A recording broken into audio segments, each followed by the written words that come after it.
ইরানের আকাশে কি এবার দেখা যাবে রাশিয়ার ভয়ঙ্কর যুদ্ধ বিমান সুখোই? সত্যি কি ইরানের সামরিক বহরে যোগ দিচ্ছে রাশিয়ার তৈরি 48টি অত্যাধুনিক যুদ্ধ বিমান? আর যদি তা হয়, তাহলে কি চলতি দশকেই বদলে যেতে যাচ্ছে মধ্যপ্রাচ্যের শক্তির ভারসাম্য? এই প্রশ্নগুলো এখন সরাসরি উদ্বেগের কারণ হয়ে দাঁড়িয়েছে ইসরায়েলের জন্য। কারণ একদিকে ইরানের সামরিক সক্ষমতা বাড়ছে, অন্যদিকে ইসরায়েলের সামরিক নেতৃত্ব প্রকাশ্যে ইরানের বিরুদ্ধে আকস্মিক হামলার হুঁশিয়ারি দিচ্ছে। ইসরায়েলের প্রতিরক্ষা বাহিনী আইডিএফ এর প্রধান ইয়াল জামিরি সম্প্রতি বলেছেন, ইরানের বিরুদ্ধে হঠাৎ আক্রমণের জন্য তারা পুরোপুরি প্রস্তুত। কিন্তু এখানেই দ্বন্দ্ব। প্রকাশ্যে কঠোর ভাষা ব্যবহার করলেও ইরানের সামরিক শক্তি নিয়ে ভেতরে ভেতরে বেশ চিন্তিত ইসরায়েলের প্রধানমন্ত্রী বেনিয়ামিন নেতানিয়াহু। এই উদ্বেগের অন্যতম কারণ ইরান ও রাশিয়ার সম্ভাব্য সামরিক চুক্তি। তাহলে এই চুক্তিতে কি আছে? পশ্চিমা সংবাদ মাধ্যমের তথ্য অনুযায়ী ইরান প্রায় 6 বিলিয়ন ইউরোর একটি চুক্তিতে রাশিয়ার কাছ থেকে সুখোই Su-35 মডেলের 48টি যুদ্ধ বিমান কিনতে যাচ্ছে। এই যুদ্ধ বিমানগুলোকে বলা হয় 4++ প্রজন্মের ফাইটার জেট, যা কার্যত পঞ্চম প্রজন্মের যুদ্ধ বিমানের কাছাকাছি সক্ষমতা রাখে। এই খবর প্রথম সামনে আনে যুক্তরাজ্য ভিত্তিক সংবাদ মাধ্যম ইরান ইন্টারন্যাশনাল। প্রতিবেদনে দাবি করা হয়, রাশিয়ার রাষ্ট্রায়ত্ত প্রতিরক্ষা সংস্থা রোস্টেকের সহযোগী প্রতিষ্ঠান KRET এর একটি ফাঁস হওয়া নথি থেকে এই তথ্য পাওয়া গেছে। ওই নথি অনুযায়ী 2024 থেকে 2026 সালের মধ্যে রাশিয়া ইরানকে এই যুদ্ধ বিমানগুলোর জন্য প্রয়োজনীয় প্রযুক্তি ও প্রশিক্ষণ দেবে, আর সম্পূর্ণ যুদ্ধ বিমানগুলো ইরান হাতে পেতে পারে 2026 থেকে 2028 সালের মধ্যে। তবে এখানেই আরেকটি গুরুত্বপূর্ণ বিষয় আছে। প্রতিবেদন অনুযায়ী রাশিয়া চাইলে যুদ্ধ বিমানগুলো সরাসরি ইরানে তৈরি করতেও পারে, অর্থাৎ ইরানের নিজস্ব এভিয়েশন ইন্ডাস্ট্রিজ অর্গানাইজেশনের অধীনে রুশ কারিগরি টিম পাঠিয়ে ইরানের মাটিতে সুখোই যুদ্ধ বিমান তৈরি করা হতে পারে। যদি সত্যি এমনটা হয়, তাহলে শুধু যুদ্ধ বিমান কেনা নয়, ইরান পাবে প্রযুক্তিগত স্বনির্ভরতা, যা দীর্ঘমেয়াদে ইরানের সামরিক শক্তিকে কয়েক ধাপ এগিয়ে দেবে। এদিকে ইরানের এক আইন প্রণেতা সম্প্রতি জানিয়েছেন, রাশিয়ার তৈরি MiG-29 সিরিজের কয়েকটি যুদ্ধ বিমান ইতোমধ্যেই ইরানের সামরিক বহরে যোগ দিয়েছে, আর সুখোই যুদ্ধ বিমানগুলো ধাপে ধাপে যুক্ত হবে।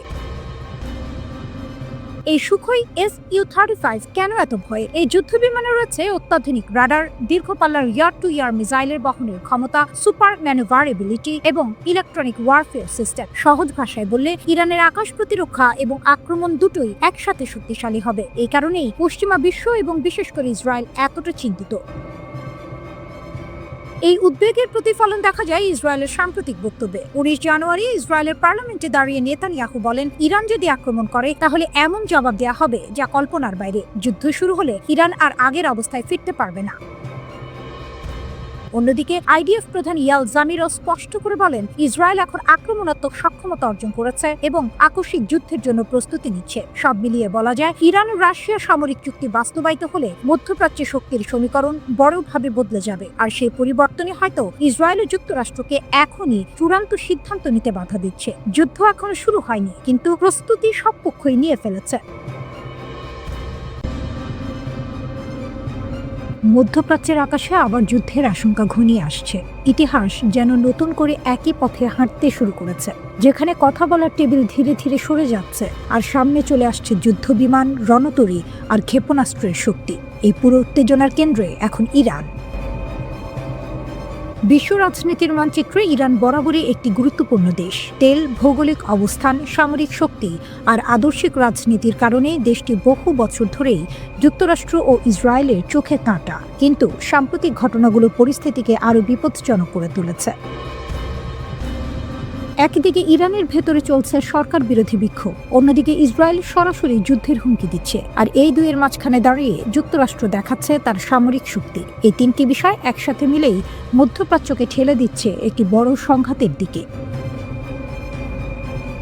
প্রথমত, ইরানের অভ্যন্তরীণ পরিস্থিতি। গত কয়েক মাস ধরে ইরান জুড়ে সরকার বিরোধী বিক্ষোভ চলছে। এই বিক্ষোভ শুরু হয়েছিল সামাজিক ও রাজনৈতিক অসন্তোষ থেকে, কিন্তু সময়ের সঙ্গে সঙ্গে তা রূপ নেয় সহিংস আন্দোলনে। ইরানি সরকার এই বিক্ষোভ কঠোরভাবে দমন করেছে। দ্বিতীয়ত, ইসরায়েলের অবস্থান। এই উত্তেজনার মধ্যে ইসরায়েলের প্রধানমন্ত্রী বেনিয়ামিন নেতানিয়াহু দেশটির সংসদ নেসেটে একটি কড়া ভাষণ দেন। সেখানে তিনি স্পষ্ট করে বলেন, ইরান যদি ইসরায়েলের ওপর হামলা চালানোর সাহস দেখায় তাহলে এর জবাব হবে ভয়াবহ। তার ভাষায় এমন জবাব যা তেহরান আগে কখনো দেখেনি। এই বক্তব্য শুধু সামরিক হুমকি নয়, বরং রাজনৈতিক বার্তাও। নেতানিয়াহু ইঙ্গিত দিয়েছেন যে ইরান এখন ভেতর থেকে দুর্বল। তার মতে দেশটি এমন এক সংকটে ঢুকে পড়েছে যেখান থেকে আগের অবস্থায় ফেরা কঠিন। বিশ্লেষকরা বলছেন, ইসরায়েল এই বক্তব্যের মাধ্যমে ইরানের অভ্যন্তরীণ অস্থিরতাকে কাজে লাগিয়ে আন্তর্জাতিক চাপ আরও বাড়াতে চাইছে। তৃতীয়ত, যুক্তরাষ্ট্রের সামরিক তৎপরতা। এই উত্তেজনার মধ্যে যুক্তরাষ্ট্র চুপ করে বসে নেই। আন্তর্জাতিক সংবাদ মাধ্যম ও জাহাজ ট্র্যাকিং তথ্য অনুযায়ী মার্কিন নৌবাহিনীর পারমাণবিক শক্তিচালিত বিমানবাহী রণতরী USS আব্রাহাম লিঙ্কন মধ্যপ্রাচ্যের দিকে এগিয়ে আসছে। কিছুদিন আগেও এই রণতরী ছিল দক্ষিণ চীন সাগরে। সেখানে চীনের ওপর চাপ সৃষ্টি করাই ছিল মূল উদ্দেশ্য, কিন্তু পরিস্থিতি দ্রুত বদলেছে। এখন এই রণতরী সিঙ্গাপুর পেরিয়ে মালাক্কা প্রণালীতে ঢুকেছে, যা মধ্যপ্রাচ্যে যাওয়ার একটি গুরুত্বপূর্ণ সমুদ্রপথ। এ বহরের সঙ্গে রয়েছে 3টি অত্যাধুনিক যুদ্ধ জাহাজ। মার্কিন কর্মকর্তারা বলছেন, খুব শিগগিরই এই বহর এমন জায়গায় পৌঁছাবে যেখান থেকে সরাসরি মধ্যপ্রাচ্যে বিমান হামলা চালানো সম্ভব। এর পাশাপাশি যুক্তরাষ্ট্রের প্রেসিডেন্ট ডোনাল্ড ট্রাম্প ইরানের জন্য কিছু স্পষ্ট রেডলাইন টেনে দিয়েছেন। শান্তিপূর্ণ বিক্ষোভকারীদের হত্যা ও গণফাঁসির মতো ঘটনাকে তিনি একেবারেই অগ্রহণযোগ্য বলেছেন। এই সীমা লঙ্ঘিত হলে কঠোর পদক্ষেপ নেওয়ার ইঙ্গিত দিয়েছেন। সবকিছু মিলিয়ে ছবিটা বেশ পরিষ্কার। একদিকে ইরানের ভেতরে রক্তক্ষয়ী অস্থিরতা, অন্যদিকে ইসরায়েলের প্রকাশ্য যুদ্ধের হুমকি, তার সঙ্গে যুক্তরাষ্ট্রের শক্তিশালী সামরিক উপস্থিতি। এই 3 দিকের চাপ মিলিয়ে মধ্যপ্রাচ্য এখন এক ভয়ঙ্কর সন্ধিক্ষণে দাঁড়িয়ে।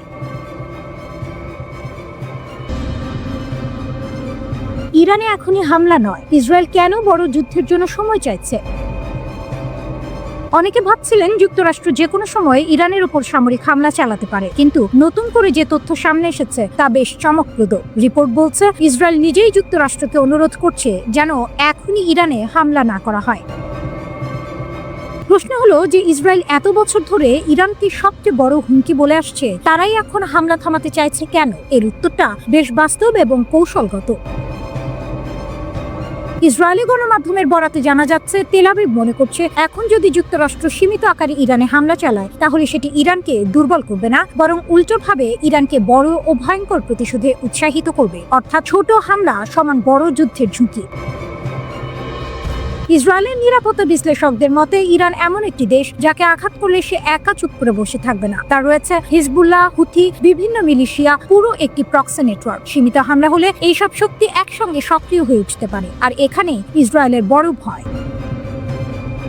2025 সালের জুনে ইরান ইসরায়েলের মধ্যে যে 12 দিনের যুদ্ধ হয়েছিল, সেখানে ইসরায়েল তার ক্ষেপণাস্ত্র প্রতিরক্ষা ব্যবস্থা ব্যাপকভাবে ব্যবহার করেছে। এখন তাদের অনেক ইন্টারসেপ্টর শেষের পথে। সহজ ভাষায় বললে, ইসরায়েলের আকাশ প্রতিরক্ষা ব্যবস্থা এই মুহূর্তে অতিরিক্ত চাপে রয়েছে। এ কারণে ইসরায়েল মনে করছে যদি ইরান বড় পাল্টা হামলা চালায় তাহলে তারা পুরোপুরি প্রস্তুত নয়। শুধু ইসরায়েল নয়, যুক্তরাষ্ট্রের আরব মিত্র দেশগুলো একই অনুরোধ করেছে। কাতার, সৌদি আরব সহ কয়েকটি দেশ ওয়াশিংটনকে জানিয়েছে এখন যুদ্ধ শুরু হলে পুরো মধ্যপ্রাচ্য অস্থিতিশীল হয়ে পড়বে। তেলের দাম বাড়বে, অর্থনীতি ধাক্কা খাবে, আর তার প্রভাব সরাসরি যুক্তরাষ্ট্রের ওপরও পড়বে। এদিকে ইসরায়েলের সরাসরি সম্প্রচার মাধ্যম কান বলছে, ইসরায়েল মনে করছে ট্রাম্প এখনো সামরিক হামলার চিন্তা বাদ দেননি, কিন্তু সেই সিদ্ধান্ত নির্ভর করছে দুটি বিষয়ের উপর। 1, তেহরানের সঙ্গে যোগাযোগ কোথায় গিয়ে দাঁড়ায়। 2, হামলার লক্ষ্য কি হবে। আরেকটি গুরুত্বপূর্ণ বিষয় হলো মার্কিন সামরিক শক্তি। ইসরায়েলি নিরাপত্তা কর্মকর্তারা মনে করছেন বর্তমানে মধ্যপ্রাচ্যে যুক্তরাষ্ট্র যে পরিমাণ সেনা ও যুদ্ধ সরঞ্জাম মোতায়েন করেছে তা দিয়ে ইরানের সরকার পুরোপুরি উল্টে দেওয়া সম্ভব নয়। অর্থাৎ এখন হামলা করলেও রেজন চেঞ্জ হবে না। এই প্রেক্ষাপটে ইরানের ভেতরের পরিস্থিতিও গুরুত্বপূর্ণ। ডিসেম্বরের শেষ দিকে ইরানে যে বিক্ষোভ শুরু হয়েছিল তা ছিল 1979 সালের বিপ্লবের পর সবচেয়ে বড় আন্দোলন। শুরু হয়েছিল মূল্যস্ফীতি, রিয়ালের অবমূল্যায়ন, অর্থনৈতিক দুর্দশা থেকে। পরে তা সরাসরি সরকার পতনের দাবিতে রূপ নেয়। এই বিক্ষোভে এখন পর্যন্ত 3000 থেকে 5000 মানুষ নিহত হয়েছে বলে বিভিন্ন সূত্র দাবি করছে। ইরান সরকার বলছে নিহতদের মধ্যে 500 জন নিরাপত্তা বাহিনীর সদস্য। যুক্তরাষ্ট্র ও ইসরায়েল এই বিক্ষোভকে চাপ তৈরির সুযোগ হিসেবে দেখেছে। ট্রাম্প এমনকি বলেছিলেন সরকার যদি বিক্ষোভকারীদের হত্যা করে তাহলে তিনি ইরানিদের উদ্ধার করবেন, কিন্তু বাস্তবে এখন দেখা যাচ্ছে সব পক্ষই হিসাব কষছে। ইরান ইসরায়েল দ্বন্দ্ব নতুন কিছু নয়। গত 40 বছরেরও বেশি সময় ধরে তারা সরাসরি না লড়লেও প্রক্সি যুদ্ধ চালিয়ে যাচ্ছে। গাজা যুদ্ধ সেই উত্তেজনাকে আরো বাড়িয়েছে। গত বছর যুক্তরাষ্ট্র সরাসরি ইরানের কিছু পারমাণবিক স্থাপনাতেও হামলা চালিয়েছিল।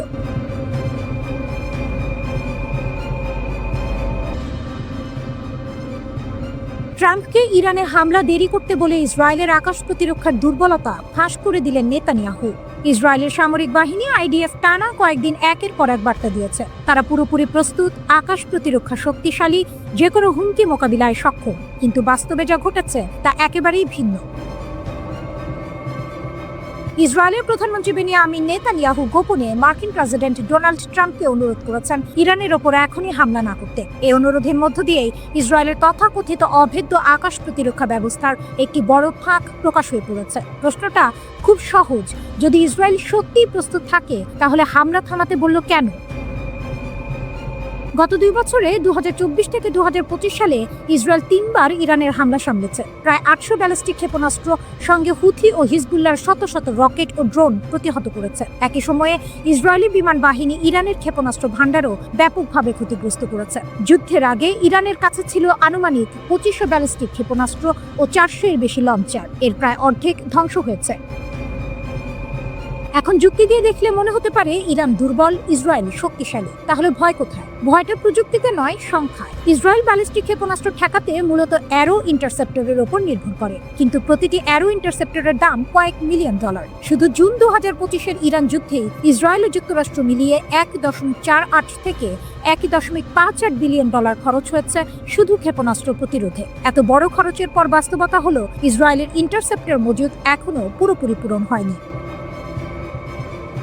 এই কারণেই জার্মানির সঙ্গে অ্যারো বিক্রির চুক্তি নিয়ে ইসরায়েল এত আগ্রহী। বড় পরিসরে উৎপাদন হলে ভবিষ্যতে দ্রুত ইন্টারসেপ্টর বানানো সম্ভব হবে, কিন্তু সেটার ফল পেতে সময় লাগবে। এর সঙ্গে আরেকটি বিষয় যোগ করতে হয়, এবার যুক্তরাষ্ট্র আগের মতো বড় পরিসরে ইসরায়েলের আকাশ প্রতিরক্ষায় সরাসরি সহায়তা দেয়নি। ফলে নেতানিয়াহুর কাছে হিসাবটা দাঁড়ায় এমন, ইরানের ক্ষেপণাস্ত্র কমেছে ঠিকই, কিন্তু ইসরায়েলের প্রতিরোধ ক্ষমতার স্টকও কমে গেছে। আর এখানেই ভয়। মনে রাখতে হবে, ইসরায়েলের বহু প্রশংসিত প্রতিরক্ষা ব্যবস্থা আয়রন ডোম, ডেভিড স্লিং, আয়রন বিম এসব ব্যালিস্টিক ক্ষেপণাস্ত্র ঠেকাতে পারে না। এগুলো মূলত ড্রোন, রকেট ও ক্রুজ মিসাইলের জন্য। ব্যালিস্টিক ক্ষেপণাস্ত্র মানে অ্যারো। এখন প্রশ্ন হলো, ইসরায়েল আবার কতদিনে এমন জায়গায় যাবে যেখানে নেতানিয়াহু নিশ্চিন্তে বলতে পারবেন আরেকটা বড় ইরানি হামলাও আমরা সামলাতে পারবো? এই সময়টুকুই ইরানের জন্য সুযোগ। যুদ্ধের আগে ইরান প্রতি মাসে প্রায় 300টি নতুন ক্ষেপণাস্ত্র বানানোর সক্ষমতা রাখত। এখন আশঙ্কা করা হচ্ছে কয়েক বছরের মধ্যে তাদের ভান্ডার 4000 থেকে 8000 ক্ষেপণাস্ত্রে পৌঁছাতে পারে। ইসরায়েলের রেড লাইন ঠিক কোথায় তা প্রকাশ্যে বলা হয়নি, কিন্তু এই সংখ্যাগুলোই ইঙ্গিত দেয় ইরান যদি আবার পুরনো অবস্থায় ফিরে যায় বা সেটাকেও ছাড়িয়ে যায়, তখন পরিস্থিতি আরো ভয়ঙ্কর হবে। সমস্যা হলো, কে দ্রুত উৎপাদন বাড়াতে পারে? ইরান কি ক্ষেপণাস্ত্র দ্রুত বানাবে, নাকি ইসরায়েল দ্রুত অ্যারো ইন্টারসেপ্টর তৈরি করতে পারবে? আরেকটি বাস্তব কারণও আছে। নেতানিয়াহু হয়তো ভাবছিলেন 2026 সালের জানুয়ারিতে যদি ইরানের পাল্টা হামলায় ইসরায়েলি নাগরিক মারা যায়, ঘরবাড়ি ধ্বংস হয়, তাহলে জনগণকে কি জবাব দেবেন? বিশেষ করে যখন ইরানের পারমাণবিক কর্মসূচি আপাতত থেমে আছে আর যুক্তরাষ্ট্রের হামলা থেকে তাৎক্ষণিক বড় লাভ স্পষ্ট নয়। সব মিলিয়ে ট্রাম্পকে দেওয়া নেতানিয়াহুর সেই অনুরোধ একটাই কথা বলে, ইসরায়েল যতই শক্তিশালী দেখাক, বাস্তবে সে এখন পুরোপুরি নিরাপদ বোধ করছে না।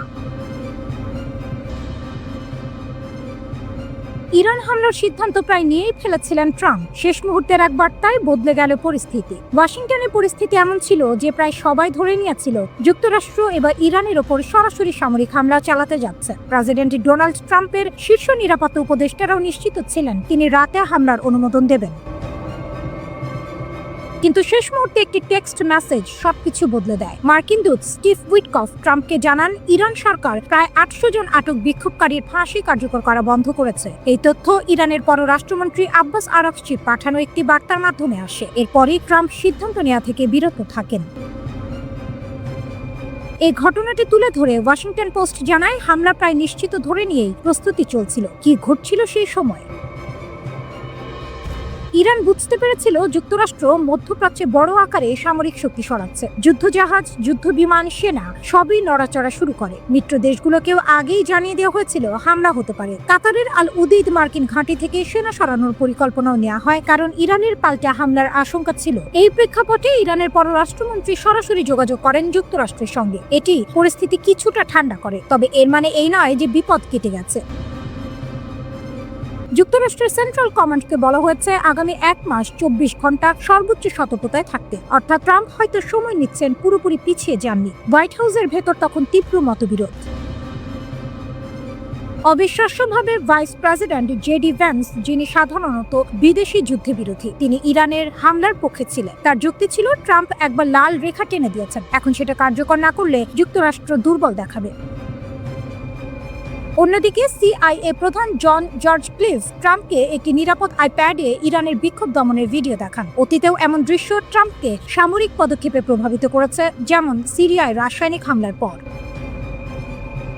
কিন্তু সবাই হামলার পক্ষে ছিলেন না। Steve Witkoff, white house chief of staff সুজি ওয়াইলস সতর্ক থাকার পক্ষে ছিলেন। অর্থমন্ত্রী স্কট বেসেন্ট বলেন, অর্থনৈতিক নিষেধাজ্ঞাকে কাজ করতে সময় দেওয়া উচিত। আরব মিত্র দেশগুলো সৌদি আরব, কাতার, মিশর সরাসরি ট্রাম্পকে ফোন করে অনুরোধ করে হামলা যেন না করা হয়। তাদের ভয় ছিল যুদ্ধ শুরু হলে পুরো অঞ্চল অস্থিতিশীল হয়ে পড়বে, তেলের বাজার ভেঙে পড়বে, যার প্রভাব সরাসরি আমেরিকার অর্থনীতিতেও পড়বে। ইসরায়েলও প্রস্তুত ছিল না। জুনে ইরানের সঙ্গে 12 দিনের সংঘর্ষে ইসরায়েল বিপুল পরিমাণ ক্ষেপণাস্ত্র প্রতিরক্ষা ব্যবস্থা ব্যবহার করেছে। তাদের মজুদ কমে গেছে। মার্কিন নৌবহর ছাড়া তারা বড় ধরনের ইরানি পাল্টা হামলা ঠেকাতে পারবে না। তাই প্রধানমন্ত্রী নেতানিয়াহু নিজে ট্রাম্পকে ফোন করে হামলা না করতে বলেন। শেষ পর্যন্ত ট্রাম্প একটি প্রশ্ন করেন, এই হামলায় কি লাভ হবে? তার উত্তর ছিল, লাভ কম, ক্ষতি বেশি। হামলা করলে কি ইরানি সরকার পরিবর্তন হবে? না, বরং 30,000 মার্কিন সেনা ঝুঁকিতে পড়বে, বিশ্ব অর্থনীতি কেঁপে উঠবে, আর যুদ্ধ লম্বা ও অনিশ্চিত হয়ে যাবে। এই মুহূর্তে ট্রাম্প থেমেছে, কিন্তু খেলা শেষ হয়নি। মার্কিন বিমানবাহী রণতরী আব্রাহাম লিঙ্কন মধ্যপ্রাচ্যের পথে। 2-3 সপ্তাহ পর পরিস্থিতি আবার বদলাতে পারে। ইরান সংকট ট্রাম্পকে আবার বুঝিয়ে দিয়েছে, সামরিক শক্তি থাকলেই সব সমস্যার সমাধান হয় না।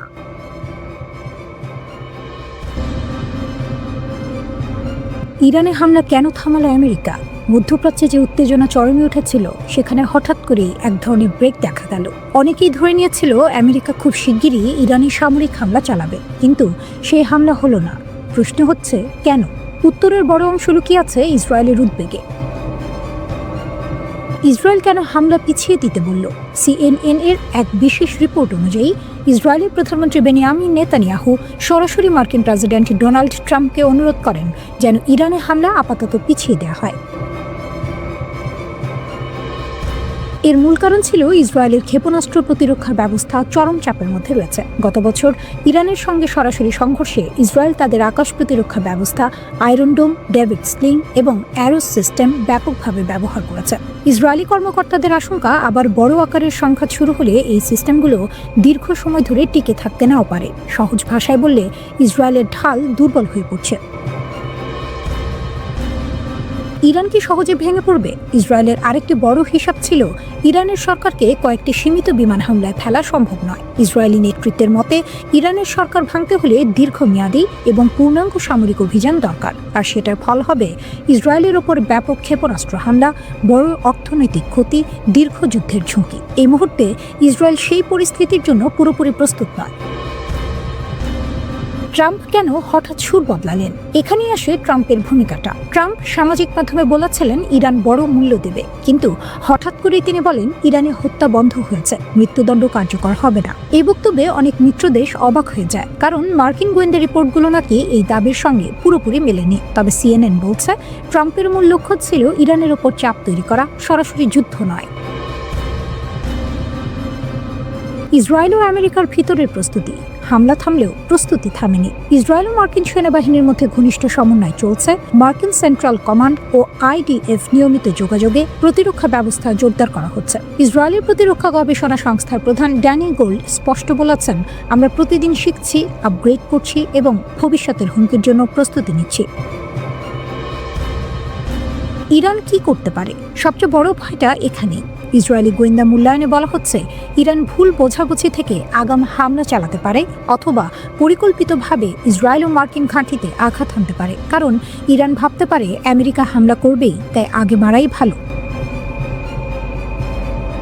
সব মিলিয়ে ছবিটা খুব পরিষ্কার। ইরানের হামলা আপাতত বন্ধ, বাতিল নয়। ইসরায়েল প্রস্তুতি নিতে চায় আরও সময়। ট্রাম্প কূটনৈতিক চাপ দিয়ে ফল আদায়ের চেষ্টা করছেন, আর পুরো মধ্যপ্রাচ্য দাঁড়িয়ে আছে একটি ভুল সিদ্ধান্তের দূরত্বে। একটি বোতাম চাপা হলেই যুদ্ধ।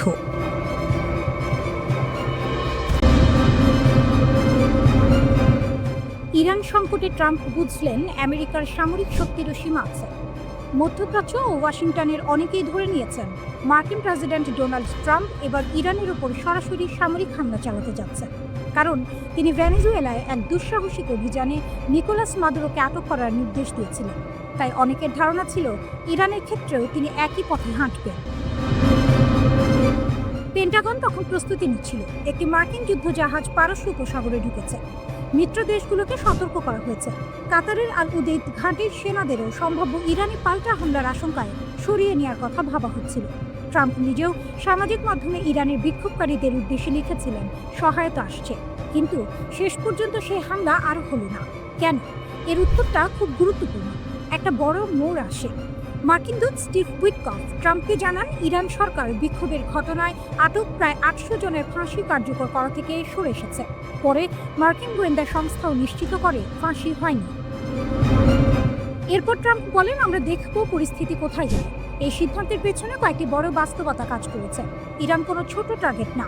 এটি সিরিয়া বা ইয়েমেন নয়। ইরানে হামলা মানে শুধু একটি দেশ নয়, পুরো মধ্যপ্রাচ্য অস্থির হয়ে পড়া। সেখানে রয়েছে প্রায় 30,000 মার্কিন সেনা। হামলা হলে ইরান পাল্টা আঘাত করবে, এটা প্রায় নিশ্চিত। মার্কিন সামরিক প্রস্তুতির সীমাবদ্ধতা। তখন যুক্তরাষ্ট্রের একটি বড় অংশের নৌ ও বিমান শক্তি ক্যারিবিয়ানে ও অন্য অঞ্চলে মোতায়েন ছিল। মধ্যপ্রাচ্যে পর্যাপ্ত শক্তি না থাকলে ইরানের পাল্টা হামলা ঠেকানো কঠিন হতো। ইসরায়েল নিজেও প্রস্তুত ছিল না। জুনে ইরানের সঙ্গে 12 দিনের সংঘর্ষে ইসরায়েল বিপুল পরিমাণ ক্ষেপণাস্ত্র প্রতিরোধ ব্যবস্থা ব্যবহার করেছে। তাদের মজুদ কমে এসেছে। ইসরায়েলের প্রধানমন্ত্রী নেতানিয়াহু নিজেই ট্রাম্পকে ফোন করে হামলা না করতে বলেন। সৌদি আরব, কাতার, সংযুক্ত আরব আমিরাত, ওমান ও মিশর সবাই ট্রাম্পকে সরাসরি জানায় সামরিক হামলা হলে পুরো অঞ্চলের অর্থনীতি ও নিরাপত্তা ভেঙে পড়বে। তেলের বাজারে ধাক্কা লাগবে, যা শেষ পর্যন্ত আমেরিকাকেই ক্ষতিগ্রস্ত করবে। ট্রাম্পের ব্যক্তিগত হিসাব, তিনি সাধারণত এমন অপারেশন পছন্দ করেন যেগুলো ওয়ান অ্যান্ড ডান, দ্রুত শুরু দ্রুত শেষ। কিন্তু ইরান যুদ্ধ মানে দীর্ঘ, জটিল ও অনিশ্চিত সংঘাত। ট্রাম্প বুঝতে পারেন এখানে লাভের চেয়ে ক্ষতি বেশি। হোয়াইট হাউসের ভেতরেও মতভেদ ছিল, কেউ হামলার পক্ষে, কেউ বিপক্ষে। সিআইএ প্রধান সহিংসতার ভিডিও দেখান, আবার অর্থমন্ত্রী বলেন নিষেধাজ্ঞা কাজ করতে দিন। শেষ পর্যন্ত ট্রাম্প সিদ্ধান্ত নেন এখন নয়। এর মানে এই নয় যে বিপদ কেটে গেছে। মার্কিন যুদ্ধ বিমানবাহী রণতরী আব্রাহাম লিঙ্কন মধ্যপ্রাচ্যের দিকে যাচ্ছে। 2-3 সপ্তাহের মধ্যে পরিস্থিতি আবার বদলাতে পারে। কিন্তু এই মুহূর্তে একটি বিষয় পরিষ্কার, ইরান সংকটে ট্রাম্প বুঝেছেন শুধু সামরিক শক্তি দিয়ে সব সমস্যার সমাধান হয় না। এটা শুধু ইরান নয়, এটা আমেরিকার শক্তির সীমা বোঝার একটি বড় মুহূর্ত।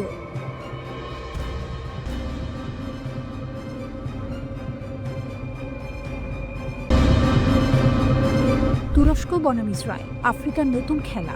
যখন সারা দুনিয়া ভেনেজুয়েলা, ইরান আর গ্রিনল্যান্ড নিয়ে ব্যস্ত, ঠিক তখনই আফ্রিকার এক কোণে শুরু হচ্ছে এক গুপ্ত কিন্তু অত্যন্ত গুরুত্বপূর্ণ সংঘাত। এই সংঘাতটি তুরস্ক এবং ইসরায়েলের। এটা শুধু অর্থনীতি বা কূটনীতি নয়, এটা সামরিক, গোয়েন্দা এবং শক্তির খেলা। জানুয়ারির 6 তারিখ তুরস্কের গোয়েন্দা প্রধান ইব্রাহিম কালিন ঘোষণা করলেন, পুরো আফ্রিকা এখন তুরস্কের কৌশলগত অগ্রাধিকার। এই ঘোষণা এসেছে ঠিক কয়েক সপ্তাহ পরে, যখন ইসরায়েল প্রথমবারের মতো সোমালিল্যান্ডকে স্বাধীন রাষ্ট্র হিসেবে স্বীকৃতি দিল।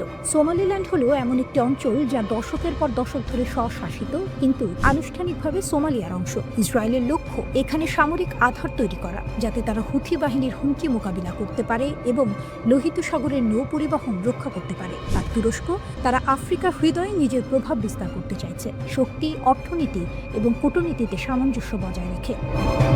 তুরস্ক শুধু বাণিজ্যিকভাবে নয়, সামরিক ও গোয়েন্দা দিকেও সক্রিয়। তারা সরবরাহ করেছে বাইরাক্তার TB2 ড্রোন, প্রশিক্ষণ দিচ্ছে আফ্রিকার সামরিক বাহিনী। লিবিয়া, সোমালিয়া, সুদান এসব জায়গায় তুরস্কের কার্যক্রম ইতিবাচক ফল দিচ্ছে। তুরস্কের বাণিজ্য আফ্রিকার সঙ্গে 2003 থেকে 8 গুণ বৃদ্ধি পেয়ে 2022 সালে $40.7 বিলিয়ন পৌঁছেছে। দূতাবাসের সংখ্যা বেড়েছে 12 থেকে 44। এটি শুধু অর্থনৈতিক প্রভাব নয়, সামরিক ও নিরাপত্তার প্রভাবও।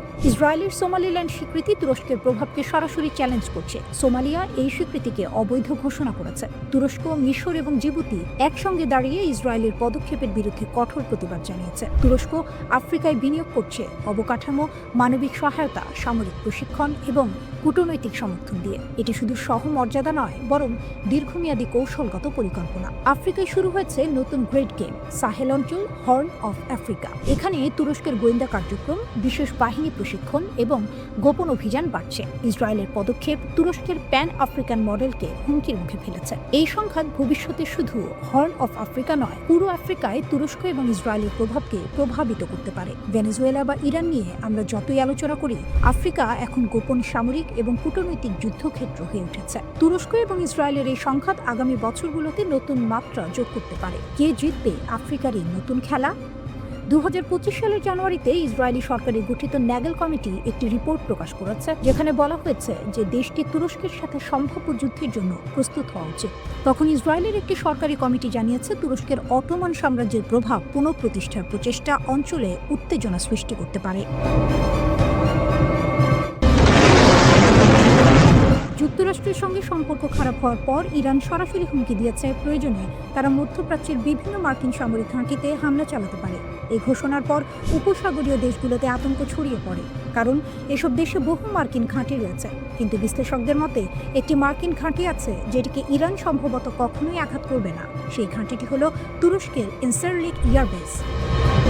প্রশ্ন হলো, ইরান যখন কাতার, বাহরাইন, ইরাক বা কুয়েতের মার্কিন ঘাঁটিগুলোকে হুমকি দিচ্ছে, তখন তুরস্কের ইনসারলিক ঘাঁটিকে কেন রেড লাইন ধরা হচ্ছে? এর পেছনে কয়েকটি বড় কারণ আছে। প্রথমত, ইনসারলিক একটি সাধারণ মার্কিন ঘাঁটি নয়, এটি যুক্তরাষ্ট্র ও ন্যাটোর একটি যৌথ সামরিক ঘাঁটি। এখানে শুধু মার্কিন সেনা নয়, তুরস্কের বিমান বাহিনীর সদস্যরাও দায়িত্ব পালন করে, অর্থাৎ এটি সরাসরি ন্যাটোর কাঠামোর আওতায় পড়ে। এই ঘাঁটি অবস্থিত তুরস্কের আদানা শহরের কাছে। ভৌগোলিকভাবে এটি ইরান, ইরাক ও সিরিয়ার খুব কাছাকাছি।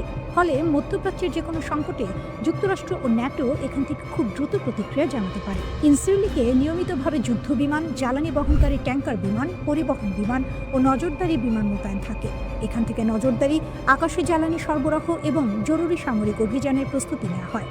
কিন্তু সবচেয়ে সংবেদনশীল বিষয়টি হলো এই ঘাঁটিতে মার্কিন পারমাণবিক অস্ত্র রয়েছে। খোলা সূত্রের তথ্য অনুযায়ী ইনসারলিকে 20 থেকে 50টি পর্যন্ত B-61 পারমাণবিক বোমা সংরক্ষিত আছে। এগুলো ন্যাটোর নিউক্লিয়ার শেয়ারিং ব্যবস্থার অংশ। এই কারণেই সামরিক বিশেষজ্ঞরা বলছেন, ইনসারলিকে হামলা মানে শুধু যুক্তরাষ্ট্র নয়, পুরো ন্যাটো জোটের সঙ্গে সরাসরি সংঘাতে জড়িয়ে পড়া। কারণ তুরস্ক ন্যাটোর সদস্য, আর ন্যাটোর আর্টিকেল 5 অনুযায়ী কোনো একটি সদস্য রাষ্ট্রে হামলা হলে সেটাকে পুরো জোটের ওপর হামলা হিসেবে ধরা হয়। তবে এখানেও একটি জটিলতা আছে। কিছু আন্তর্জাতিক আইন বিশেষজ্ঞ বলছেন, যদি ইরান দাবি করে যে তারা যুক্তরাষ্ট্রের আগের হামলার জবাবে প্রতিশোধ নিয়েছে, তাহলে ন্যাটোর ভেতরে আর্টিকেল 5 কার্যকর করা নিয়ে বিতর্ক হতে পারে, কারণ জাতিসংঘের আত্মরক্ষার আইন এখানে জটিল হয়ে যায়। তবুও বাস্তবতা হলো, ইনসারলিকে আঘাত করা ইরানের জন্য ভয়ঙ্কর ঝুঁকিপূর্ণ সিদ্ধান্ত হবে। আর একটি গুরুত্বপূর্ণ কারণ হলো তুরস্কের সামরিক শক্তি। যুক্তরাষ্ট্রের পর ন্যাটোর মধ্যে তুরস্কের সেনাবাহিনী দ্বিতীয় বৃহত্তম। 2026 সালের গ্লোবাল ফায়ার পাওয়ার র্যাঙ্কিংয়ের তুরস্ক বিশ্বের শীর্ষ 10টি সামরিক শক্তির একটি, যেখানে ইরান অনেক পিছিয়ে। তুরস্কের নিজস্ব ড্রোন যেমন বাইরাক্তার TB2, আনকা, আকিনসি ইতিমধ্যেই বিভিন্ন যুদ্ধে কার্যকারিতা প্রমাণ করেছে। পাশাপাশি রয়েছে অভিজ্ঞ যুদ্ধ বিমান বাহিনী। বিশ্লেষকদের মতে, যদি ইরান তুরস্কের মাটিতে হামলা চালায়, তাহলে আঙ্কারা আরও শক্তভাবে ওয়াশিংটনের পাশে দাঁড়াবে। এতে ইরান কূটনৈতিকভাবে আরও একঘরে হয়ে পড়বে। অন্যদিকে যুক্তরাষ্ট্রের মধ্যপ্রাচ্যে প্রায় 40 থেকে 50 হাজার সেনা রয়েছে। কাতারের আল উদেদ ঘাঁটি, বাহরাইনের নৌ ঘাঁটি, সংযুক্ত আরব আমিরাত, সৌদি আরব, ইরাক, কুয়েত সব জায়গায় মার্কিন উপস্থিতি রয়েছে। এমনকি মার্কিন রণতরী USS আব্রাহাম লিঙ্কনকেও মধ্যপ্রাচ্যে পাঠানো হয়েছে।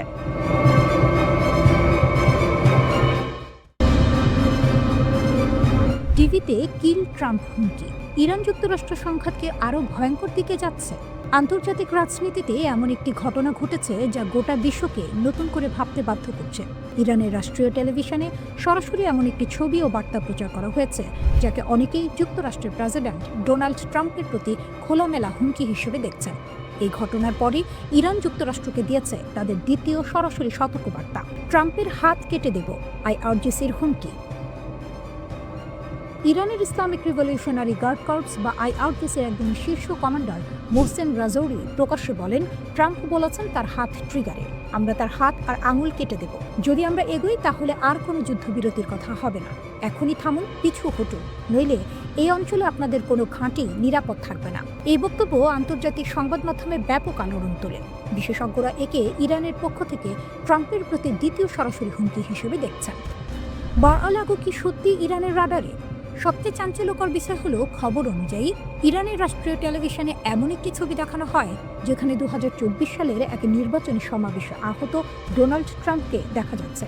সেই ছবির সঙ্গে লেখা ছিল, এইবার লক্ষ্যভ্রষ্ট হবে না। এইবার তাকে অনেকেই সরাসরি ট্রাম্পের ব্যক্তিগত নিরাপত্তার প্রতি ইঙ্গিত হিসেবে ব্যাখ্যা করছেন। আর এখান থেকেই প্রশ্ন উঠছে, ইরানকে এখন শুধু মার্কিন সামরিক ঘাঁটি নয়, বরং ট্রাম্পের ব্যক্তিগত অবস্থান, এমনকি মার-আল-আগো পর্যন্ত ভাবনায় রাখছে। হোয়াইট হাউসের প্রথম প্রতিক্রিয়া। এই ঘটনার পর সাংবাদিকরা হোয়াইট হাউসের প্রেস সেক্রেটারি ক্যারোলিন লেভিটকে প্রশ্ন করেন। তিনি বলেন, আমি বিষয়টি নিজে দেখিনি, আমরা এটি যাচাই করব এবং প্রেসিডেন্ট ও তার জাতীয় নিরাপত্তা টিমকে বিষয়টি খতিয়ে দেখতে বলবো। যুক্তরাষ্ট্র কি সত্যি হামলা খুব কাছাকাছি ছিল?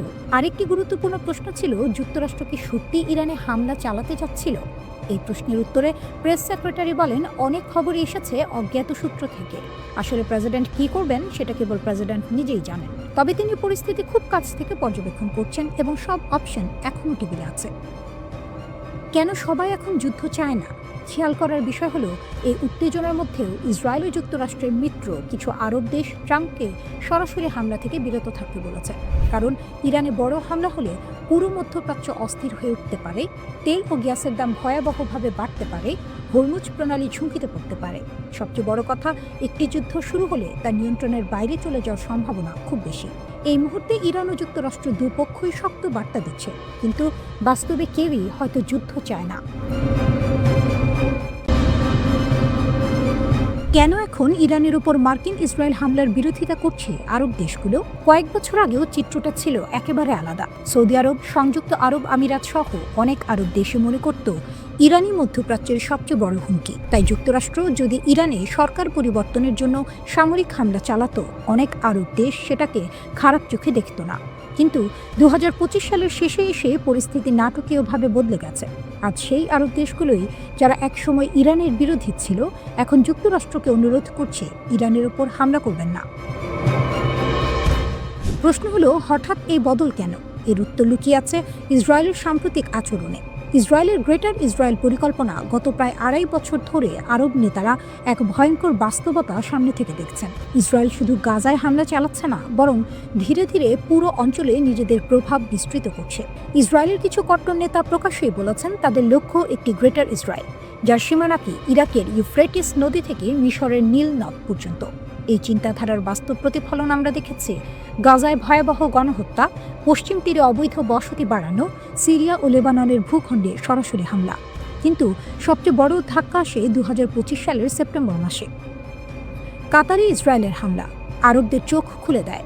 সেই মাসে ইসরায়েল সরাসরি হামলা চালায় কাতারে, যে দেশটি আবার যুক্তরাষ্ট্রের ঘনিষ্ঠ মিত্র।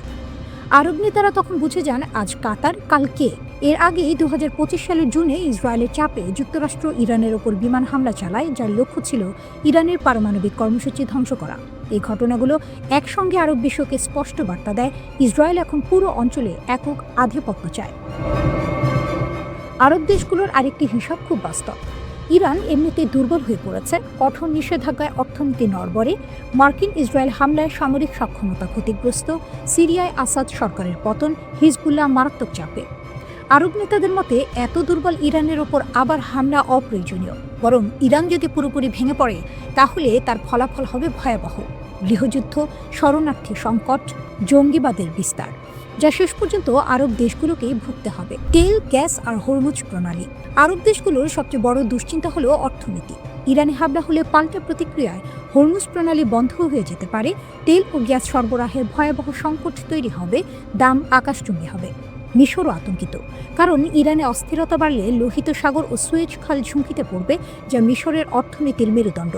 বদলে যাওয়া শত্রুর তালিকা। সবচেয়ে বড় পরিবর্তনটি এসেছে হুমকি মূল্যায়নে। একসময় সৌদি আরবের প্রধান শত্রু ছিল ইরান, কাতারের শত্রু ছিল সৌদি, মিশরের চোখে কাতার ছিল অস্থিরতার উৎস। আজ সেই সমীকরণ ভেঙে গেছে। আজ অধিকাংশ আরব দেশের চোখে সবচেয়ে বড় হুমকি ইসরায়েল, কারণ সীমান্ত মানে না, আন্তর্জাতিক আইন মানে না, প্রকাশ্যে ভূখণ্ড দখলের কথা বলে। আরব নেতারা ভয় পাচ্ছেন ইসরায়েল হয়তো ইতোমধ্যেই গ্রেটার ইসরায়েলের পথে।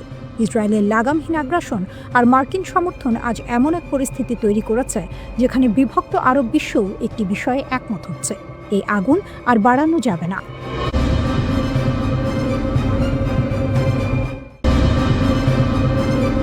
ইরানে চলমান অস্থিরতা এবং সম্ভাব্য যুদ্ধের আশঙ্কার মধ্যে এবার নতুন করে সতর্কতা জারি করেছে যুক্তরাষ্ট্র।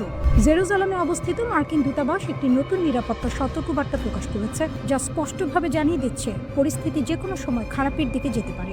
মার্কিন নাগরিকদের বলা হয়েছে তারা যেন তাদের ভ্রমণ পরিকল্পনা নতুন করে পর্যালোচনা করেন এবং হঠাৎ কোনো জরুরি পরিস্থিতির জন্য প্রস্তুত থাকেন। দূতাবাস বলছে এই সতর্কতার পেছনে রয়েছে চলমান আঞ্চলিক উত্তেজনা, যার সঙ্গে এখন সরাসরি যুক্ত হয়ে গেছে ইরানের দেশ জুড়ে চলা বিক্ষোভ এবং যুক্তরাষ্ট্র ও ইসরায়েলের বিরুদ্ধে তেহরানের ক্রমবর্ধমান হুমকি। ইরান এই মুহূর্তে কয়েক দশকের মধ্যে সবচেয়ে অস্থির সময় পার করছে। দেশ জুড়ে বিক্ষোভ, দ্রুত বিচার, কড়া নিরাপত্তা ব্যবস্থা এবং প্রতিশোধের হুঁশিয়ারি, সব মিলিয়ে পরিস্থিতি ভয়ঙ্কর রূপ নিচ্ছে।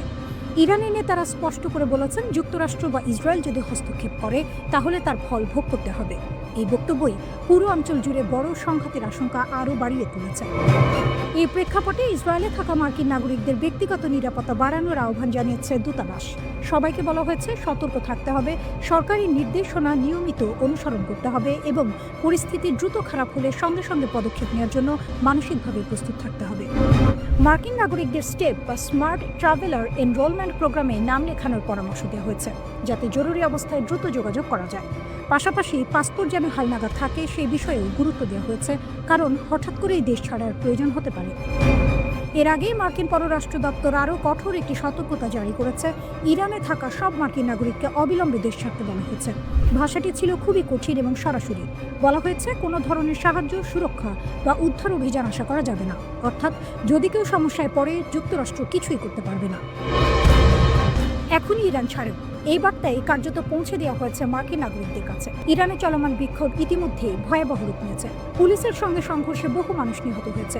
সরকার ব্যাপক ধরপাকড় শুরু করেছে। দেশের বড় অংশে ইন্টারনেট ও মোবাইল নেটওয়ার্ক বন্ধ করে দেওয়া হয়েছে।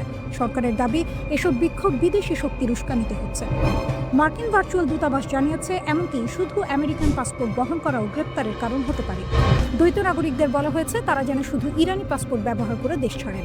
যারা দেশ ছাড়তে পারছেন না তাদের নিরাপদ জায়গায় আশ্রয় নেওয়া এবং খাবার, পানি, ঔষধ মজুত রাখার পরামর্শ দেওয়া হয়েছে। এই সংকটের পেছনে রয়েছে যুক্তরাষ্ট্র, ইসরায়েল ও ইরানের মধ্যে দীর্ঘদিনের উত্তেজনা। গত গ্রীষ্মে ইরানের পারমাণবিক স্থাপনায় যুক্তরাষ্ট্র ও ইসরায়েলের হামলার পর থেকেই পরিস্থিতি আরও খারাপ হয়েছে। প্রেসিডেন্ট ডোনাল্ড ট্রাম্প দাবি করেছেন, ইরানকে পারমাণবিক অস্ত্র তৈরি থেকে আটকাতেই এই হামলা করা হয়েছে, যা ইরান অস্বীকার করছে। হোয়াইট হাউস জানিয়েছে, ট্রাম্প সব বিকল্প খোলা রেখেছেন। প্রয়োজনে সামরিক শক্তি ব্যবহার করতেও তিনি পিছপা হবেন না। ইরান পাল্টা হুঁশিয়ারি দিয়েছে, যুক্তরাষ্ট্র বা ইসরায়েল হস্তক্ষেপ করলে তাদের ঘাঁটি ও সেনারা লক্ষ্যবস্তু হবে। একই সঙ্গে ইরান দাবি করেছে তারা বিদেশি গুপ্তচর ও নাশকতার প্রমাণ পেয়েছে।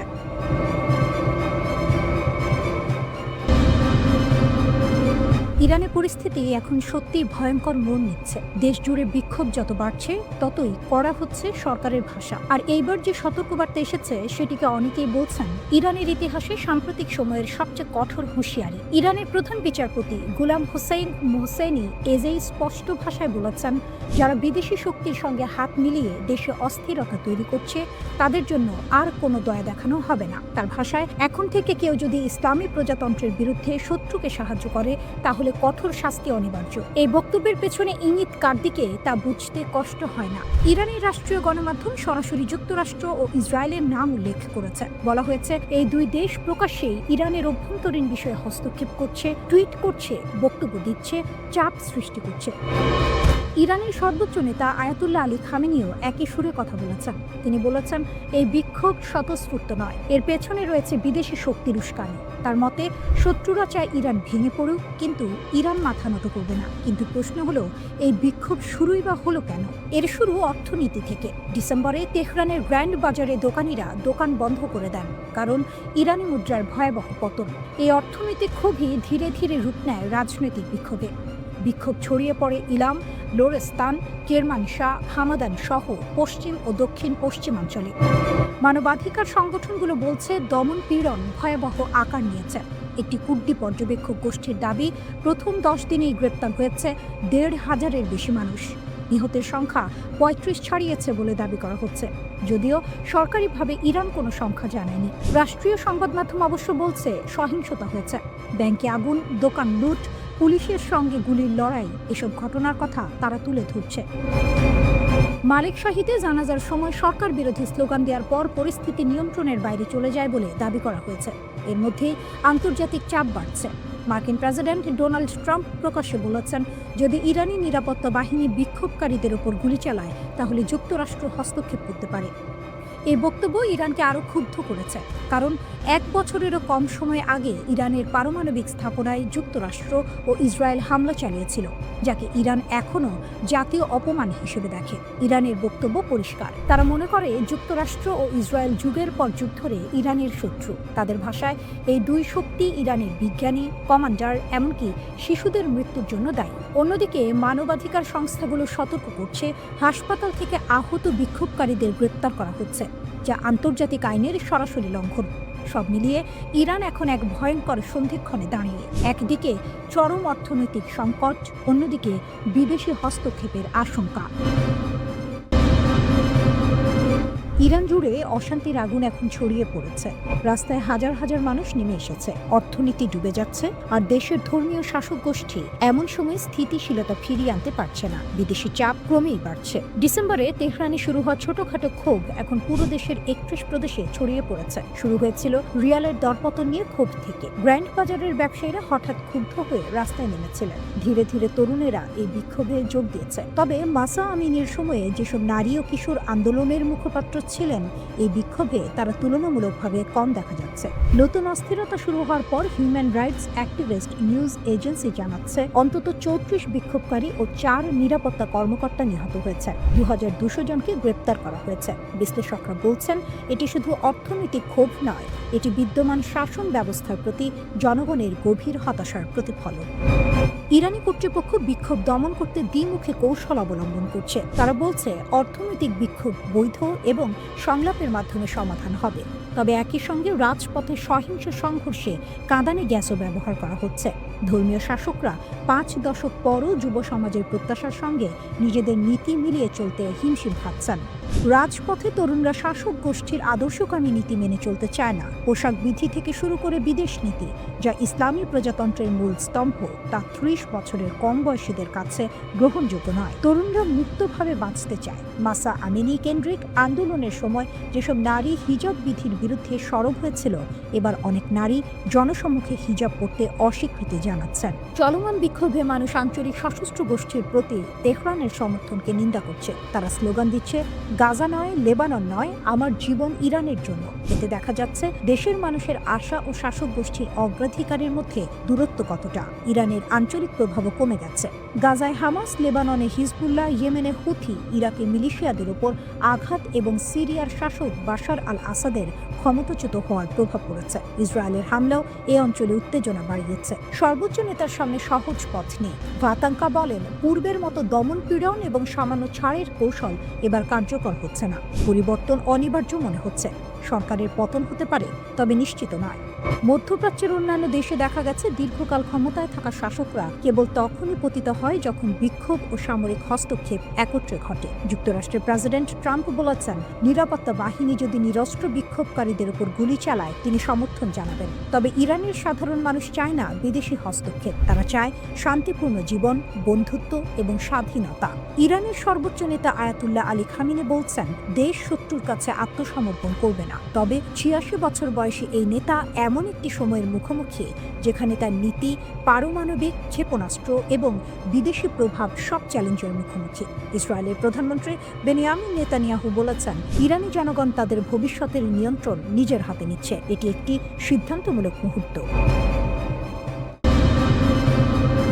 ইরানের রাস্তায় আগুন জ্বলছে, অর্থনীতি ডুবে যাচ্ছে, আর এখন দেশটির সর্বোচ্চ নেতা খুব বিরল একটি সরাসরি বার্তা দিলেন মার্কিন প্রেসিডেন্টের উদ্দেশ্যে। আয়াতুল্লাহ আলী খামেনি বলেছেন, ডোনাল্ড ট্রাম্পের হাতে ইরানের রক্ত লেপ্টে আছে। তিনি তাকে অহংকার, রক্তপাত এবং হস্তক্ষেপের জন্য দোষারোপ করেছেন। এমনকি বলেছেন, ইতিহাসে দেখেছেন শাসকরা কখনোই তাদের শক্তির শিখরে নিরাপদ থাকে না। ইরানের সব শহরের সাধারণ রাস্তাগুলো এখন যুদ্ধক্ষেত্র। মানুষ বের হচ্ছে, সরকারকে চ্যালেঞ্জ জানাচ্ছে, চলমান মুদ্রার অবমূল্যায়ন, মুদ্রাস্ফীতি এবং বাজার ভেঙে যাওয়ার ক্ষোভ প্রকাশ করছে। চিৎকার, বিক্ষোভ, সংঘর্ষ, ভাঙচুর সবকিছু মিলে গিয়েছে। এই অবস্থার মাঝে খামেনি জাতির উদ্দেশ্যে ভাষণ দিয়েছেন। বার্তাটি ছিল সরাসরি এবং ব্যক্তিগত। তিনি বলেন, কিছু ভিক্ষুক মার্কিন আগ্রহীর রাস্তায় আগুন জ্বালাচ্ছে। তিনি দাবি করেছেন, প্রবাসে থাকা কিছু নেতা এবং বিদেশি প্রভাব এই বিশৃঙ্খলা ছড়াচ্ছে। পাশাপাশি তিনি বিক্ষোভকারীদের সতর্ক করেছেন যে দেশের ক্ষতি করার মাধ্যমে কেউ বিদেশি শক্তিকে খুশি করতে পারবে না। ডোনাল্ড ট্রাম্পও প্রকাশ্যভাবে ইরানকে হুমকি দিয়েছেন। তিনি বলেছেন, যদি নিরস্ত্র নাগরিকদের উপর বল প্রয়োগ করা হয় তবে তেহরান তার মূল্য চুকাতে হবে। তিনি আরও উল্লেখ করেছেন, খামেনি কোথাও পালানোর চেষ্টা করছেন এবং পরিস্থিতি দ্রুত খারাপ হচ্ছে। ওয়াশিংটন ও তেহরানের মধ্যে উত্তেজনা এই মুহূর্তে খুবই তীব্র। ইরানের সংকটের মূল কারণ হলো অর্থনীতি। নিষেধাজ্ঞা, প্রশাসনিক ভুল এবং মুদ্রার মূল্যপতন সাধারণ মানুষকে সীমারেখার ধারে ঠেলে দিয়েছে। রিয়াল তীব্রভাবে দুর্বল হয়েছে, সঞ্চয় শেষ হয়ে যাচ্ছে এবং মৌলিক পণ্য ক্রয় করা কঠিন হয়ে যাচ্ছে। অর্থনৈতিক অসন্তোষ এখন রাজনৈতিক কর্তৃত্বের বিরুদ্ধে রূপ নিয়েছে।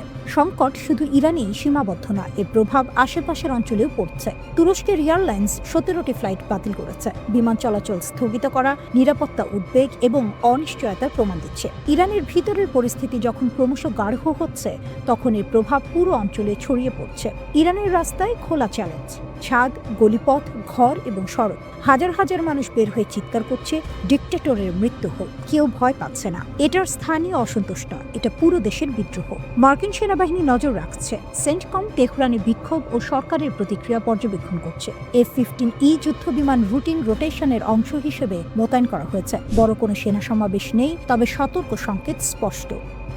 ওয়াশিংটন সরাসরি ইরানির জনগণের সঙ্গে কথা বলছে। মার্কিন স্টেট ডিপার্টমেন্ট পারস্য ভাষায় বার্তা দিয়েছে, ইরানিদের তাদের অধিকার রক্ষার জন্য ধন্যবাদ জানাচ্ছে। প্রবাসী ক্রাউন প্রিন্স রেজা পালভি জাতিকে সমর্থন জানাচ্ছেন। তিনি বলেছেন, আরও মানুষ রাস্তায় আসুক। বিক্ষোভের আগুনে তেহরানের সরকারি ভবনও জ্বলে উঠেছে। রাষ্ট্রীয় টেলিভিশনও এই ছবি সম্প্রচার করেছে। এরপর দেশ জুড়ে ইন্টারনেট এবং ফোন ব্ল্যাকআউট, বাজার বন্ধ, বেজারগুলো। মানবাধিকার গ্রুপ বলছে অন্তত 41 জন নিহত, 2270 জন আটক। তবে বিক্ষোভ থেমে নেই। চিৎকার, আগুন সব মিলিয়ে ইরানের নেতৃত্ব এখন বছরের সবচেয়ে বড় পরীক্ষায়। পরবর্তী পদক্ষেপ ইরানের ভবিষ্যৎ নির্ধারণ করবে। ইরান উত্তাল, আর হঠাৎ করে কেন দেশটির সবচেয়ে শক্তিশালী বাহিনী রেভলিউশনারি গার্ড বলছে নিরাপত্তা আমাদের রেড লাইন? ইরানের ক্ষমতা কাঠামো বোঝা খুব গুরুত্বপূর্ণ। দেশটির সবচেয়ে শক্তিশালী বাহিনী হলো Islamic revolutionary guard corps IRGC।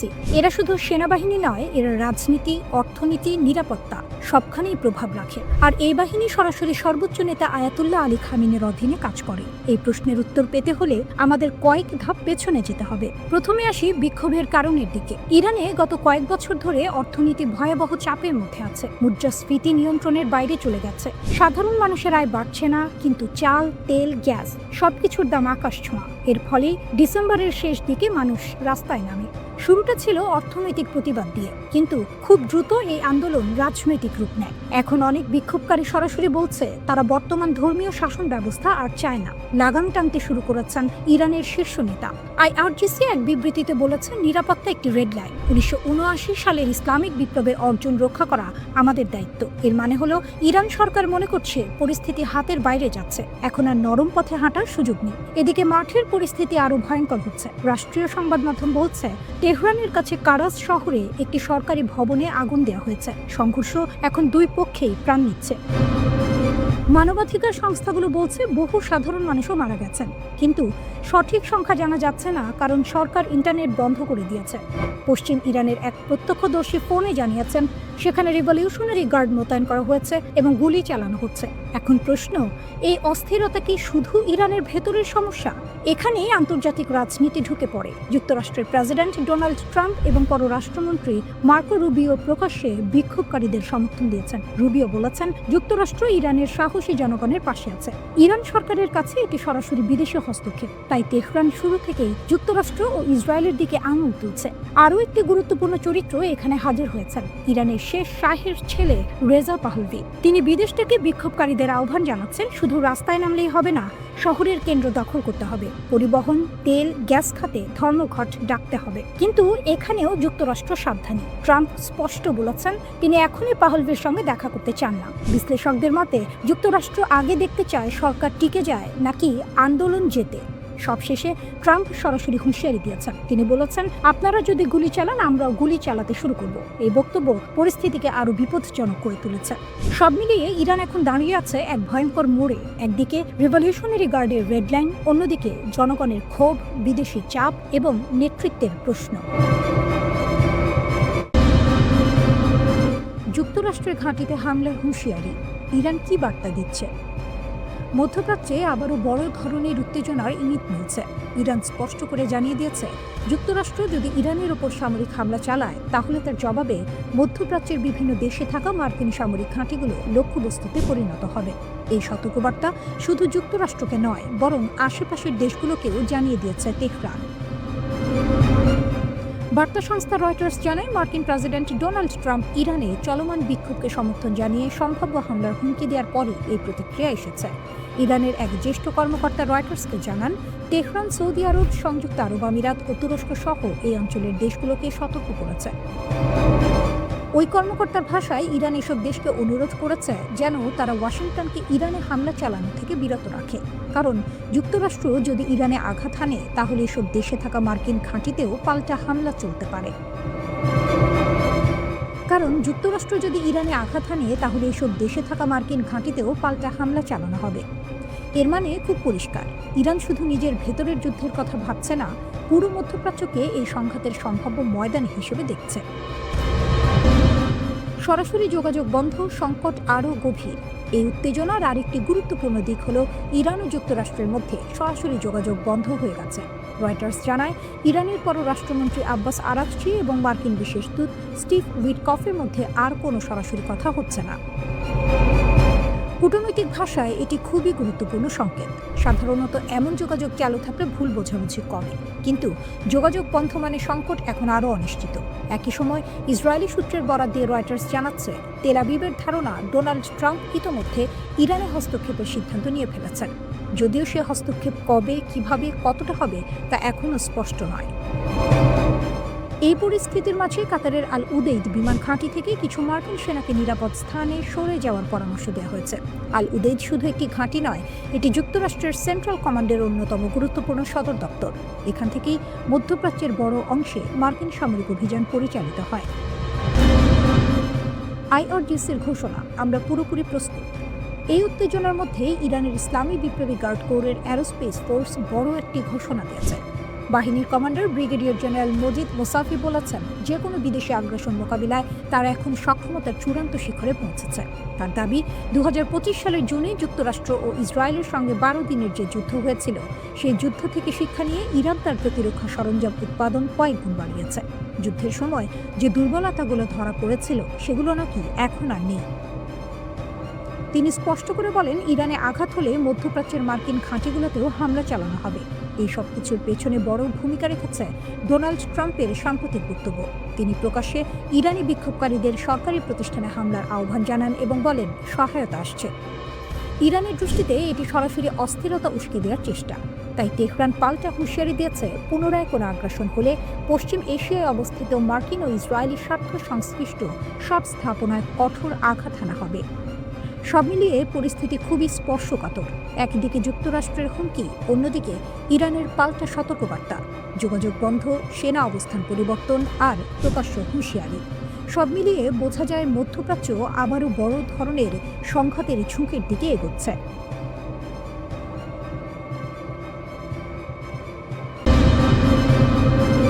মধ্যপ্রাচ্য এখন এমন একটি অবস্থানে দাঁড়িয়ে আছে যেখানে একটি ছোট আঘাতও ভয়াবহ বিস্ফোরণে রূপ নিতে পারে। পরিস্থিতিটা অনেকটা এমন একটা আগ্নেয়গিরি যেটা ভেতরে ভেতরে ফুটছে, শুধু ফেটে পড়ার অপেক্ষা। এই প্রেক্ষাপটে যদি ইরানে কোনো সামরিক হামলা হয় তাহলে সেটাকে শুধু একটি দেশের উপর আক্রমণ হিসেবে দেখা যাবে না। ইরানে হামলা মানে পুরো মধ্যপ্রাচ্যে যুদ্ধের অ্যালার্ম বেজে ওঠা। ইরান এই ব্যাপারে একদম পরিষ্কার অবস্থান নিয়েছে।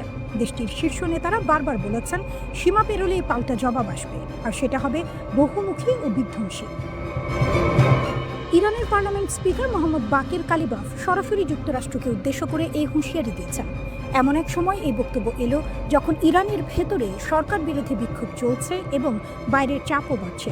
কালিবাফ বলেন, আমেরিকা যদি ইরানে নতুন করে সামরিক হামলার পথ বেছে নেয় তাহলে শুধু ইসরায়েল নয়, মধ্যপ্রাচ্যে থাকা মার্কিন সামরিক ঘাঁটি ও নৌ পরিবহন কেন্দ্রগুলো ইরানের বৈধ লক্ষ্যবস্তুতে পরিণত হবে। এটা খুবই গুরুত্বপূর্ণ একটি বক্তব্য, কারণ এখানে তিনি শুধু ইসরায়েলের কথা বলেননি, তিনি ইঙ্গিত দিয়েছেন কাতার, সৌদি আরব, কুয়েত ও বাহরাইনে থাকা মার্কিন সামরিক ঘাঁটিগুলোর দিকে। এই দেশগুলো দীর্ঘদিন ধরেই যুক্তরাষ্ট্রের ঘনিষ্ঠ মিত্র। এখান থেকেই মধ্যপ্রাচ্যে অনেক মার্কিন সামরিক অভিযান পরিচালিত হয়। ইরানের বক্তব্য খুব স্পষ্ট, যদি এই ঘাঁটিগুলো ব্যবহার করে ইরানে হামলা চালানো হয় তাহলে সেগুলোকেও আঘাতের আওতায় আনা হবে। এখন প্রশ্ন হলো, ইরান কি সত্যি এটা করতে পারবে? বিশেষজ্ঞদের মতে ইরানের সামরিক সক্ষমতা হালকাভাবে নেওয়ার সুযোগ নেই। ইরানের হাতে রয়েছে উন্নত ব্যালিস্টিক ক্ষেপণাস্ত্র, দীর্ঘপাল্লার ড্রোন প্রযুক্তি এবং সবচেয়ে বড় কথা, পুরো মধ্যপ্রাচ্য জুড়ে তাদের আঞ্চলিক মিত্রদের শক্ত নেটওয়ার্ক। লেবাননে হিজবুল্লাহ, ইয়েমেনে হুথি, ইরাকের সশস্ত্র গোষ্ঠী, সব মিলিয়ে ইরান এমন একটি অবস্থানে আছে যেখানে চাইলে তারা একসাথে একাধিক ফ্রন্টে চাপ তৈরি করতে পারে। এ কারণেই সামরিক বিশ্লেষকরা বলছেন ইরানে হামলা হলে সেটা কখনোই সীমিত থাকবে না, সংঘাত ছড়িয়ে পড়বে পুরো অঞ্চলে। তেলের বাজার অস্থির হবে, নৌপথে ঝুঁকির মুখে পড়বে এবং বিশ্ব অর্থনীতিতেও বড় প্রভাব পড়তে পারে। তবে এখানে একটি গুরুত্বপূর্ণ বিষয় আছে, ইরান যে এত কড়া ভাষায় হুঁশিয়ারি দিচ্ছে তা যুদ্ধ শুরু করার জন্য নয়, বরং যুদ্ধ ঠেকানোর কৌশল হিসেবেই দেখছেন অনেক বিশ্লেষক। ইরানের দৃষ্টিতে যুক্তরাষ্ট্র ও ইসরায়েল তাদের নিরাপত্তার সবচেয়ে বড় হুমকি, কারণ মধ্যপ্রাচ্যের বিভিন্ন দেশে থাকা মার্কিন ঘাঁটি ও নৌবহর ব্যবহার করেই ইরানের বিরুদ্ধে হামলা চালানো হতে পারে। তাই ইরান আগেই পরিষ্কার করে দিচ্ছে, আমাদের ভূখণ্ডে আঘাত এলে সেই হামলার উৎস ও সহযোগী সবাই বৈধ লক্ষ্য হবে। এর পেছনে আরেকটি রাজনৈতিক হিসাবও আছে। দেশের ভেতরে বিক্ষোভ ও চাপের সময় বাইরের হুমকি সামনে এনে জাতীয় সংহতি জোরদার করা, এটা বহু রাষ্ট্রই করে থাকে। ইরানের ক্ষেত্রেও বিষয়টি ব্যতিক্রম নয় বলে মনে করছেন বিশ্লেষকরা। সব মিলিয়ে বলা যায় মধ্যপ্রাচ্য এখন চরম উত্তেজনার এক বিপজ্জনক মোড়ে দাঁড়িয়ে।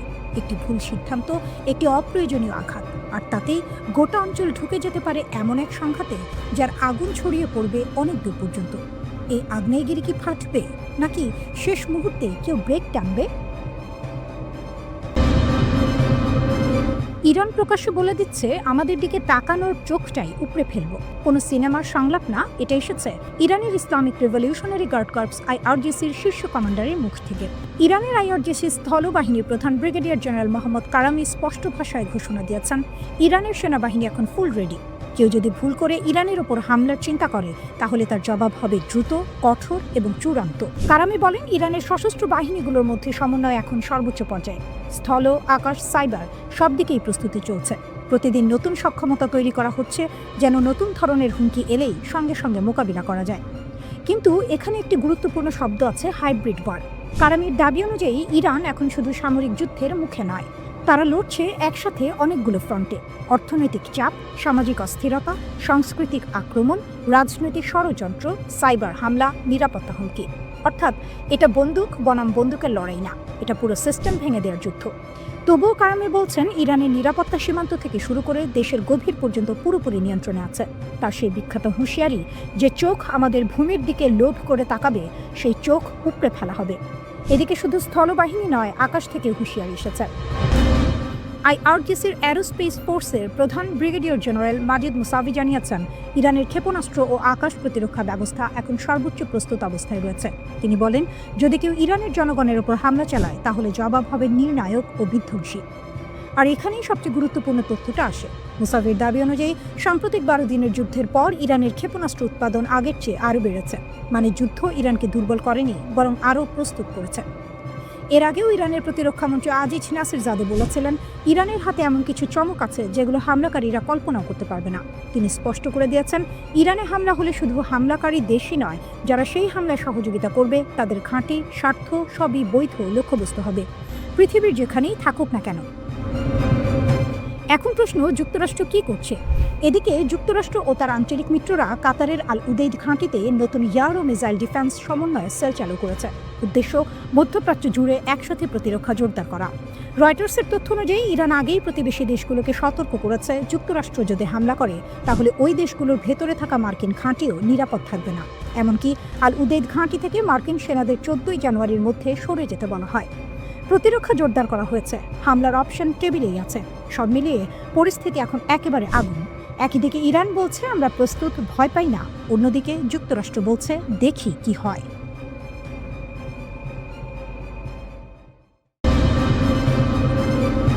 ইরানের সর্বোচ্চ ধর্মীয় নেতা আয়াতুল্লাহ আলী খামেনি যুক্তরাষ্ট্রের উদ্দেশ্যে দিয়েছেন কড়া ও স্পষ্ট বার্তা। তার বক্তব্যের পর স্বাভাবিকভাবেই বড় প্রশ্ন উঠে এসেছে, তাহলে কি ইরানের সামরিক বাহিনী ইতোমধ্যেই যুদ্ধের প্রস্তুতি নিয়ে ফেলেছে?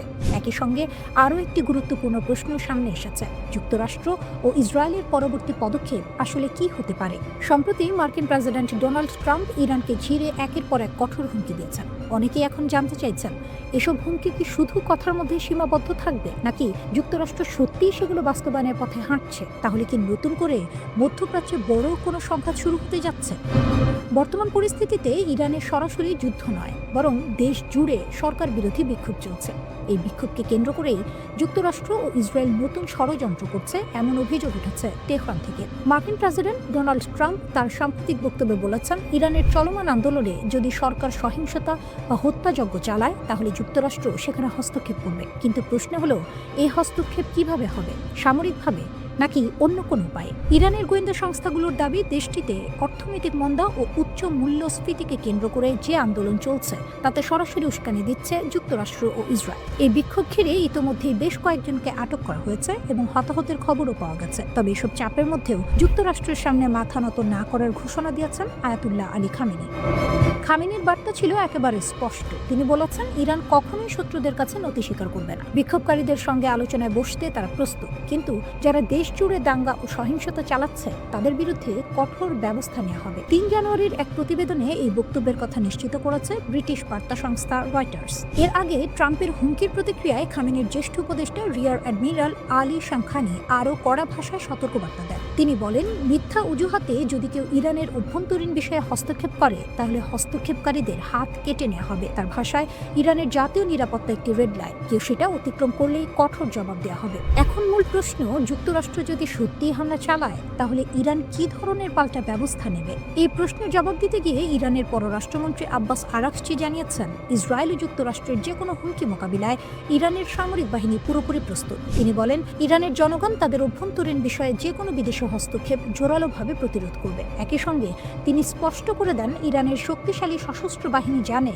কোথায় এবং কিভাবে প্রতিরোধ বলয় গড়ে তুলতে হয় যদি কেউ দেশের সার্বভৌমত্বে আঘাত হানে। এদিকে ইসরায়েলের প্রধানমন্ত্রী বেনিয়ামিন নেতানিয়াহু ইরানের বিরুদ্ধে নতুন করে সামরিক অভিযানের সুযোগ খুঁজছেন বলে অভিযোগ উঠেছে। ট্রাম্পের কাছে ইরান প্রসঙ্গে নালিশ জানিয়ে নেতানিয়াহু দাবি করেছেন, ইরান অত্যন্ত গোপনে তাদের ক্ষেপণাস্ত্র সক্ষমতা বাড়াচ্ছে। এসব ক্ষেপণাস্ত্রে নাকি রাসায়নিক পদার্থের মতো শক্তিশালী বিস্ফোরক ব্যবহারের সক্ষমতাও রয়েছে। নেতানিয়াহুর অভিযোগ, এসব ক্ষেপণাস্ত্র ভবিষ্যতে ইহুদিবাদী রাষ্ট্রের বিরুদ্ধে ব্যবহার করতে পারে তেহরান। এ কারণে ইরান জুড়ে নতুন করে হামলা চালানোর অনুমতি ট্রাম্পের কাছে চেয়েছেন তিনি। তবে এখনো পর্যন্ত এই নতুন আগ্রাসনের দিনক্ষণ চূড়ান্ত হয়নি।